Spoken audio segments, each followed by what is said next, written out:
Il y a une révélation puissante dans la parole de Dieu qu'on entend souvent. Quand Dieu dit « tiède, je te vomirai ». Mais très peu savent ce que Dieu voulait vraiment dire. Voyez-vous, à l'époque, la ville de Laodicée n'avait pas d'eau. Elle faisait venir de l'eau chaude des sources de Hiérapolis et l'eau froide des montagnes de Colosse. Mais le problème, c'est qu'une fois arrivée, elle était tiède. Et quand elle était tiède, elle était inutile, nauséabonde, rejetée. Et Jésus parlait exactement de ça. Il parlait d'une réalité que tout le monde connaissait à l'époque. Le problème n'était pas d'être froid ou bouillant. Le problème, c'était d'être inutile. Et la tiédeur spirituelle ne vise pas les non-croyants. Les non-croyants ne sont pas tièdes, ils sont morts spirituellement. Mais la tiédeur vise les croyants qui ont perdu leur feu.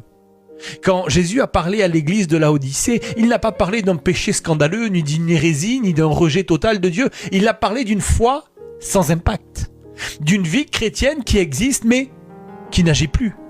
Et maintenant, écoute-moi bien.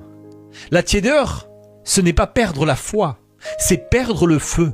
La tiédeur, ce n'est pas abandonner Dieu, c'est cesser de brûler pour lui. La tiédeur, ce n'est pas un cœur vide, c'est un cœur partagé. La tiédeur, ce n'est pas l'absence de Jésus, c'est la présence sans la priorité. C'est chercher Dieu sans se donner vraiment. C'est connaître la vérité sans le vivre pleinement. La tiédeur, c'est vouloir Jésus comme roue de secours, mais pas comme le volant de ta vie. Et c'est précisément à cette église tiède que Jésus dit une des phrases les plus fortes de toute la Bible. « Voici, je me tiens à la porte et je frappe. Si quelqu'un entend ma voix et ouvre la porte, j'entrerai chez lui. » Ce verset n'est pas adressé aux païens, il est adressé à des chrétiens, à des croyants dont Jésus était dehors. La tiédeur, c'est avoir Jésus proche, mais pas dedans.